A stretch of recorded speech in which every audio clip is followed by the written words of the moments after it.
ዓለምና ኢትዮጵያ ለየቅል በሆነ መንገድ እያዘገሙ ነው። እዚያ ተኩስ ለማቆም ደፋ ቀና ይባላል። እዚህ እብሪት በወጠራቸው ወታደሮች የንጹሃን ነፍስ ይጨነቃል። ዩክሬን ከአሜሪካ ጋር መከራ ተኩስ ለማቆም ስትስማማ፣ ደብረጽዮን ግን በገዛ ወገናቸው ላይ ተኩስ የሚከፍቱ ወታደር ያሰማራሉ። ዓለምና ኢትዮጵያ አራምባና ቆቦ ዛሬ የመላውን ዓለም ቀልብ በሳበ መረጃ እንደተሰማው ዩክሬን የ30 ቀናት ተኩስ አቁም ስምምነት ሐሳብን ለመቀበል መስማማቷ ታውቋል። በአሜሪካና ዩክሬን ከፍተኛ ባለስልጣናት መካከል በሳውዲ አረቢያ ጅዳ በተካሄደው ስብሰባ አሜሪካ ያቀረበችውን አስቸኳይ ተኩስ አቁም ጥያቄ መቀበሏን ዩክሬን ገልጻለች። የአሜሪካ የውጭ ጉዳይ ሚኒስቴር ማርኮ ሩቢዮ ሐሳቡን ለሩሲያ እንደሚያቀርበውና አዎንታዊ ምላሽ እንደሚጠብቁም ተናግረዋል። ዩክሬን ተኩስ አቁም ለማድረግና ለመነጋገር ዝግጁ ነች።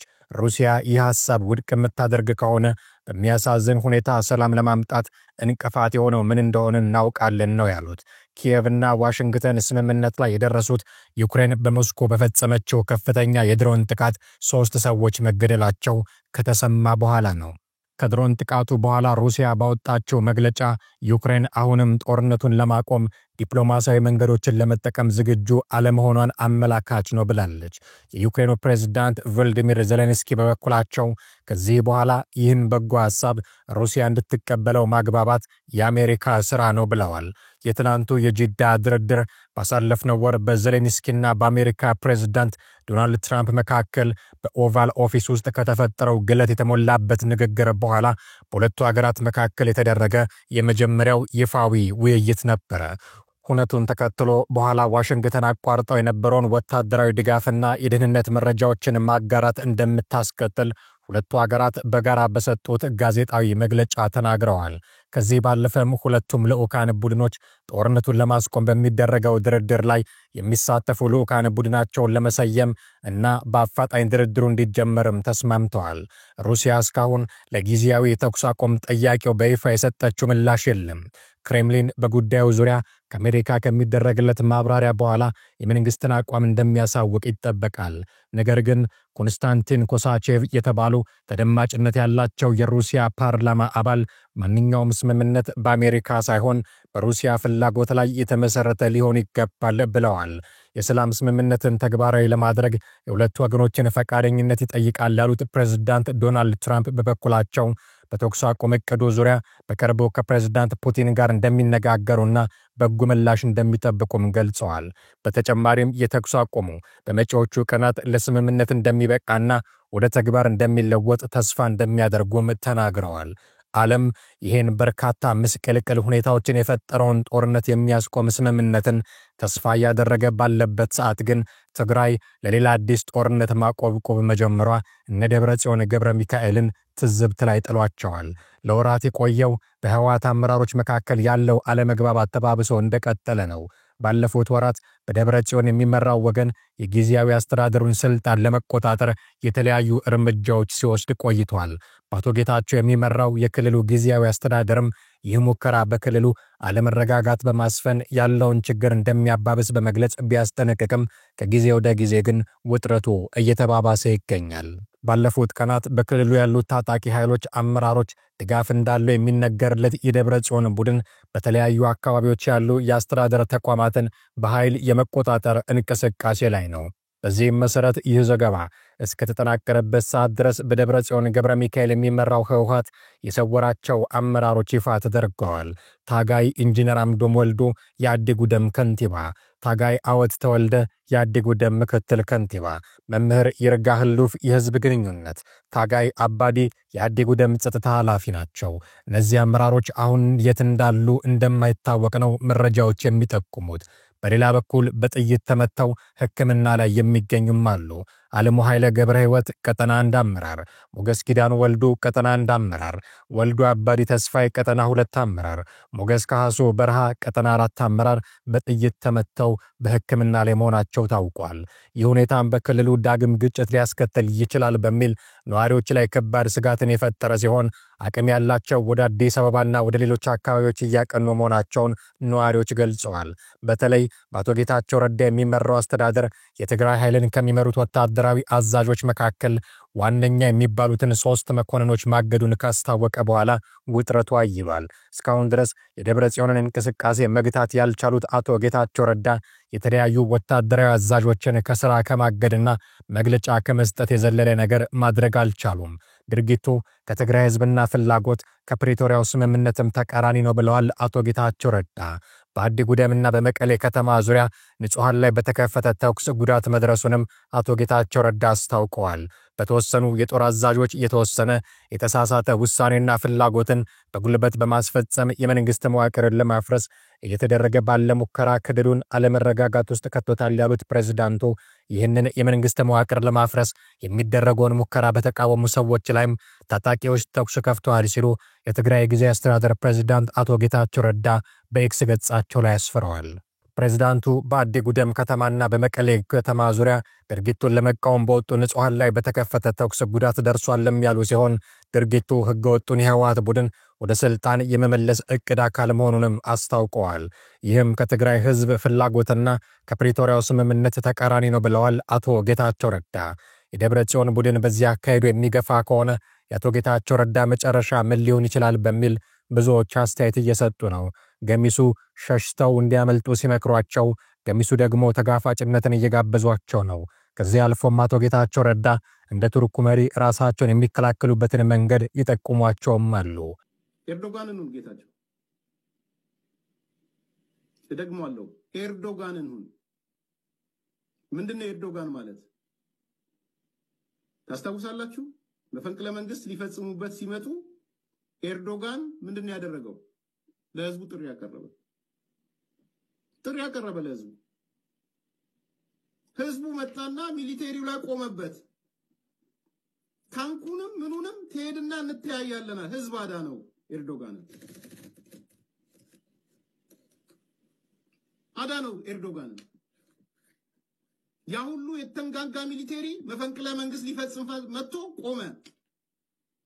ወንድም ጌታቸው፣ ጀነራል ጻድቃን፣ በዛ ዙሪያ ያላችሁ ሰዎች ኤርዶጋንን ሁኑ። የመጀመሪያ ምርጫችሁ ኢቭን ፌደራል መንግስቱ ጋር ከመሄዳችሁ በፊት ኤርዶጋን ሁኑ። እናንተ አምጡት የኤርዶጋን ኤክስፒሪየንስ። ህዝቡም ቢካለ አይ ከናንተ ጋር አይደለንም ካለ ወትሮም ከናንተ ጋር አይደለም ተውት። ህዝቡ ከናንተ ጋር ከሆነ ነው ብያምናለሁ። ቢኮዝ ሊበራሊዝሙን አምኗል ብያምናለሁ። የሚዲያ ሊበራሊዝሙን አይቷል። ተቋሚ ፓርቲዎችን እንደዚህ ሲንቀሳቀሱ አይቷል። ያያቸው የፖለቲካል ነገሮች አይቷል። ስለዚህ ህዝቡ ከናንተ ጎን ይቆማል፣ አልጠራጠርም በሱ። ህዝቡን ጥሩት። ኤርዶጋንን ጌታቸው ረዳ፣ ጀነራል ጻድቃን ግን አይ ቲንክ በጣም በተናደደ መልኩ ነው ዛሬ ጌታቸው ረዳ መግለጫ እየሰጠ ያለው። ተስፋው ቆረጠ መልኩ መሰለኝ። እንግዲህ አይ ዶንት ኖ። ትላንትና እግዚአብሔር የሆነ ብየዋለሁ። እንግዲህ እግዚአብሔር ከሆነ በሚቀጥሉት ቀናት እናያለን። ጌታቸው ግን አይመስለኝም ጌታቸው ብዙ ተስፋ ያለው አይመስለኝም። አዝናለሁ በጣም። ዲሞክራታይዜሽን የጀመሯቸው ነገሮች በጣም ደስ ብሎኝ ነበር። የሚዲያ ሊበራላይዜሽኑ በጣም ደስ ብሎኝ ነበር። የካውንስሉ የተቋቋሙ ካውንስል ተቋሚ ፓርቲዎች ምኖች ያሉበት ውይይታቸው ምንም ቢጥመኝም ባይጥመኝም በጣም ደስ ብሎኝ ነበር። ተስፋ አድርጌ ነበረ። ጌታቸው የጀመራቸው ነገሮች፣ ጻድቃንም የጀመራቸው ነገሮች በጣም ተስፋ የሚሰጡ ነበሩ። እንደው የትግራይ ፖለቲካ ቢያቅበት ኖሮ የነጌታቸው መንገድ ያዋጣው ነበር። የነ ጀነራል ጻድቃን መንገድ ያዋጣው ነበር። የምሬን ነው ማወራው። እኔ ካለው አጭር አቅም ያውን ዞኑን መቆጣጠር ሳይችል፣ ወረዳው መቆጣጠር ሳይችል፣ ቀበሌው መቆጣጠር ሳይችል ከላይ የሰራቸው ሪፎርሞች እጅግ አስደናቂ ናቸው። እኔ ምንም በዚህ ደረቴን ነፍቼ ነው የምናገረው። ለምሳሌ ብያለሁ አንደኛ ሚዲያውን ሊበራላይዝ ያደረገበት መንገድ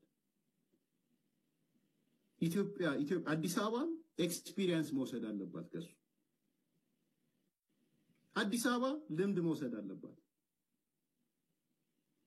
ቀጥሎ ምክር ቤቱን በጣም አሳታፊ ያደረገበት መንገድ መቼም ከዚህ በኋላ በትግራይ ታሪክ ውስጥ አይደገምም በነገራችን ላይ ያ ምክር ቤት ተመልሶ አይመጣም ይሄው ቃሌን ወሰዱ ዛሬ እነጌታቸው ረዳ ነጻድቃን ያደራጁት ምክር ቤት በትግራይ ታሪክ ውስጥ ተመልሶ አይመጣም ሶ ኦፖርቹኒቲውን መጠቀም ሲገባ ዘሎስት ኦፖርቹኒቲ ሊሆን እየተዘጋጀ ነው ማለት ነው መቼም ነው ምላችሁ ዛሬ ያየሁትን የትግራይ ምክር ቤት መቼም አላየውም የተቋሚ ፓርቲዎች ቋሚ ኮሚቴ ሆነው የምክር ቤቱ ምክትል አፈጉባኤ ሆነው በመጀር ነገሮች ላይ የቋሚ ኮሚቴው ሰብሳቢ ሆነው የምክር ቤቱ አባል ሆነው በፍጹም አይመጣም you will see የሚቀጥለው ምርጫ 99% ቲፒኤልኤፍ ያሸንፋል በጉልበትም በምንም ሶኔ በግልጽ ለመናገር እነ ጀነራል ጻድቃን አሻራችሁን አኑራችኋል ጌታቸው ረዳ አሻራህን አኑራል ከነ ኦል ሊሚቴሽኖች ማድረግ የምትችለው ነገር አድርገሃል ብያምናለሁ ፖለቲካሊ ነው ያነሳለው የማስፈጸም አቅም እንደሌለ አቃለው ሚሊቴሪው ካንተ ጋር ሳይሆን ታጣቂው ካንተ ጋር ሳይሆን ወረዳ ቀበሌ ዞን ካንተ ጋር ሳይሆን ማስፈጸም እንደማትችል እየገባኝ በነገራችን ላይ ማስፈጸም እንደማትችል እየገባኝ የሄድክባቸው መንገዶች ፕሮፌሰር ክንደያም ማን ነው የኤፈርት ኃላፊው በቃ በጌታቸው ዙሪያ ያላችሁ ቲሞች ጀነራል ጻድቃን is really ባጭር ጊዜ ውስጥ ትልቅ አሻራ ነው እኔ ይሄን በአደባባይ መመስከር እፈልጋለሁ that's why ያቺ በሩቅ ማያት ሻማ ይማነሳት ከዚህ አንፃር ነበር ማነሳት even ያለውን ኢኮኖሚ የቀረውንም ኢኮኖሚ ይዘው ወደ ኮሚንታንግ ይሁዱ ያልኩትን በዛ ነው በሌላ አይደለም ኢኮኖሚውን ሊበራላይዝ አርገው ሚዲያውን ሊበራላይዝ አርገው ማህበረሰቡን አሁን ግን I don't think ከዚህ በኋላ የሚቀጥል አይመስልም የዛሬ ጌታቸው ረዳ መግለጫ ተስፋ የቆረጠ መግለጫ ነው የሚመስለኝ ከዚህ በፊት የፌደራል መንግስቱ የትግራይ ህዝብ ላይ ጦርነት ከፈተ የአማራ ክልልና ኤርትራ ሉዓላዊነታችንን ጥሰው ወደ ክልላችን ገብተዋል የሚሉ ህዝብን ከጎናቸው ለማሰለፍ የሚረዳቸውን እንቅስቃሴ ያደርጉ የነበሩት የህወሓት ሰዎች አሁን የጦስ ዶሮ የሚሆንላቸው ሰበቡን ተሸክመው እንደ ኦሪቱ ፍየል የሚሰዋላቸው አካል አላገኙም በራሳቸው ጠብ የትግራይን ህዝብ ወደ መከራ ለመክተት እየተንደረደሩ ነው በርግጥ ለጥቅማቸው ሲሉ እንዴት ተደርገናል ይያሉ አቤቱታ ያቀርቡ ነበር እንጂ እውነት የሚነገርበት ሰዓታቸው ሲደርስ ልክ እንደ ደብረጽዮን ዘር ማጥፋት የሚባል ነገር አልተፈጸመም ብለው ያወጁም ነበሩ ይህንን አስተያየት በተወሰነ መልኩ የሚጋራው ኤርሚያስ ለገሰ የኢትዮጵያ መከላከያ ሰራዊትና የአማራ ክልል ልዩ ኃይል የተባለውን ነገር አላደረጉም የኤርትራ መንግስት እንጂ የሚል አቋም አለው እኔ የኢትዮጵያ መንግስትም የኢትዮጵያ መከላከያም የአማራ ኃይሎችም ጄኖሳይድ ፈጽሟል ብዬ አላምንም የኢትዮጵያ መንግስት እንደ መንግስት የትግራይን ህዝብ የትግራይ ወጣቶችን ላጥፋ ብሎ እቅድ ጽፎ ትግራይ ገባ ብዬ አላምንም እንግዲህ በግድ እመን ከሆነ ሌላ ጉዳይ ነው አላምንም የኢትዮጵያ መከላከያ ምን ሊያረግ ነው ንብረቶቹን ዘርፎ የኢትዮጵያ መከላከያ እኮ ማሚን የትኛውን ንብረት ዘርፎ ነው የሚሄደው ሴት አልደፈረም ደፍሯል እሱ ወንጀል ሚሊተሪ የጦር ወንጀሎች በቲፒኤልኤፍም ተፈጽሟል በትግራይ ታጣቂዎችም ተፈጽሟል በመከላከያም ተፈጽሟል ደረጃው ሊለያይ ይችላል የጦር ወንጀል ሻቢያ ግን አቅዶ ጽፎ ስትራቴጂ አውጥቶ ኢምፕሊሜንቴሽን ፕላን አውጥቶ ነው ወደ ትግራይ የገባው ለዚህ ነው እነ ወንድም ግርማ ሰይፉ ማመን ያለባችሁ ሻቢያ ሲሳተፍ በዋናነት የመከላከል ሳይሆን የዘር ማጥፋት ለመፈጸም ቂም በቀል ለመፈጸም ነው የገባው። የኢትዮጵያ መከላከያንም ስም ያጠፋው በዛ ነው። እዛ ውስጥ የኢትዮጵያ መከላከያ ውስጥ መጥፎ ፍላጎት የነበራቸው አዋሉ ማለት ሰው አይደሉ እንዴ? ማአት አሉ። ቂም በቀል ያላቸው አሉ። ንብረት መዝረፍ የሚፈልጉ አሉ። ገንዘብ ምናምን ሳይኖሩ ቀርተው አይደለም፣ ሲናገሩም ሰምታችኋል።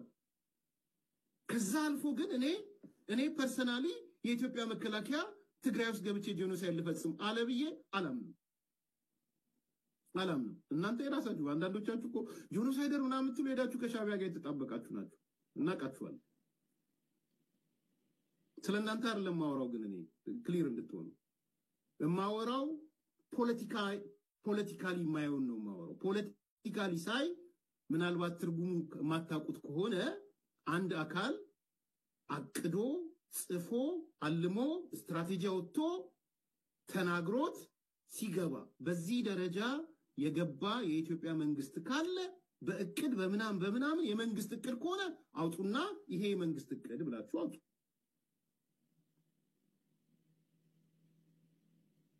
ከዛ በተረፈ ግን ኢቭን ይሄ የዘር ጭፍጨፋ የተካሄደባቸው ቦታዎች ላይ በዋናነት የነበሩት ሻቢያዎች ነው የነበሩት።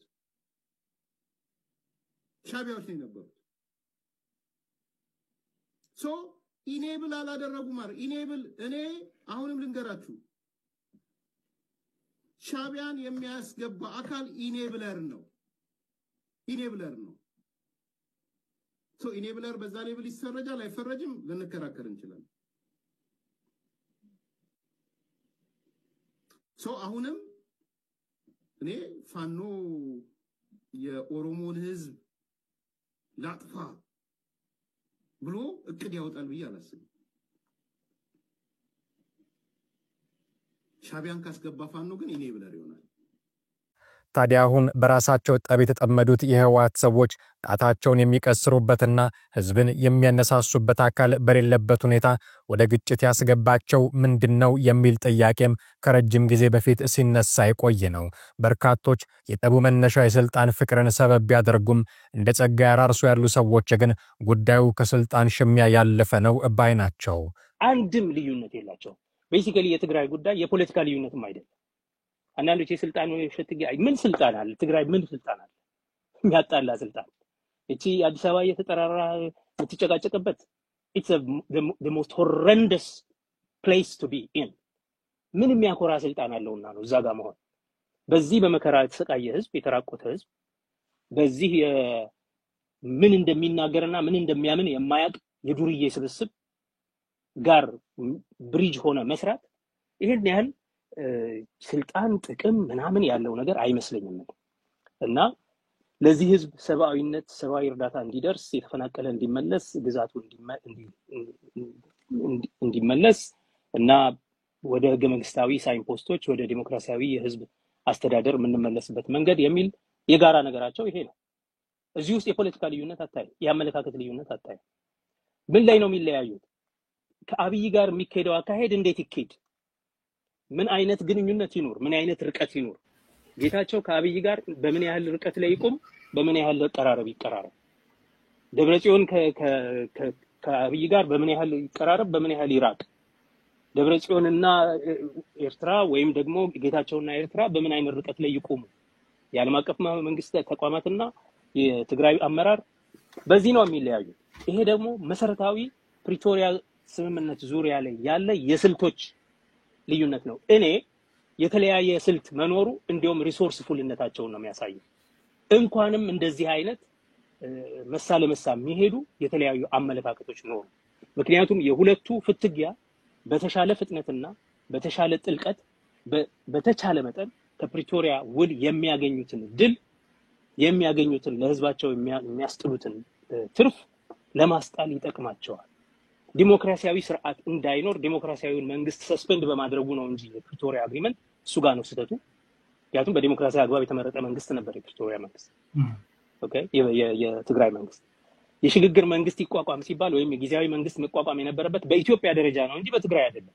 ያለፈውን የሰሜኑን ጦርነት ተከትሎ ቤተክርስቲያን አንዳች ነገር ማድረግ አልቻለችም ያሉና የራሳቸውን ሲኖዶስ ያቋቋሙት ትግራይ ውስጥ የሚገኙ የሃይማኖት አባቶች ከአንድም ሁለት ጊዜ ጌታቸውንና ደብረ ጽዮንን አስታርቀናል ቢሉም ነገሩ ውሃ ቅዳ ውሃ መልስ ሆኖባቸው እነሆ እነርሱም ሊያስቆሙት ያልቻሉት ግጭት ተጀምሯል።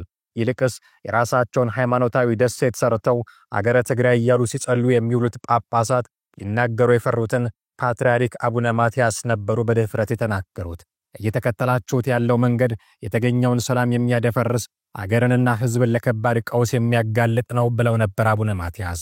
በትግራይ ክልል ሁኔታ ብፁዕ ቅዱስ አቡነ ማትያስ ቀዳማዊ ፓትርያርክ ርዕሰ ሊቃነ ጳጳሳት ዘኢትዮጵያ ሊቀ ጳጳስ ዘአክሱም ወዕጨጌ ዘመንበረ ተክለ ሃይማኖት ከዚህ በፊት ለጊዜያዊ አስተዳደሩ ፕሬዝዳንት አቶ ጌታቸው ረዳና ለህወሓት ሊቀመንበር ደብረጽዮን ገብረ ሚካኤል በላኩት የተግሳጽ መልእክት እንዲህ ብለው ነበር። ካህናት አበው፣ የቤተ ክርስቲያን ሊቃውንት፣ ምዕመናን፣ የአገር ሽማግሌዎች፣ የዕድሜ ባለጸጎች በሐዘን እያነቡ አካሄዳችሁን እንድታስተካክሉ ሲለምኗችሁና ሲመክሯችሁ ሰክናችሁ ማሰብና ማዳመጥ የተሳናችሁ ለምን ይሆን? የኔ አካሄድ ብቻ ነው ልክ በሚል እልህና አስተሳሰብ የፈረሰ እንጂ የተገነባ ህዝብና አገር የለም። የእናንተ መለያየት አልበቃ ብሎ በአንድነትና በመከባበር የኖረውን ህዝብ ለማራራቅ እየሄዳችሁበት ያለው ርቀት ህዝብን ለማገልገል መቆማችሁን ጥያቄ ውስጥ የሚከት የጥፋትና የመጠፋፋት መንገድ በመሆኑ ቆም ብላችሁ አስቡ።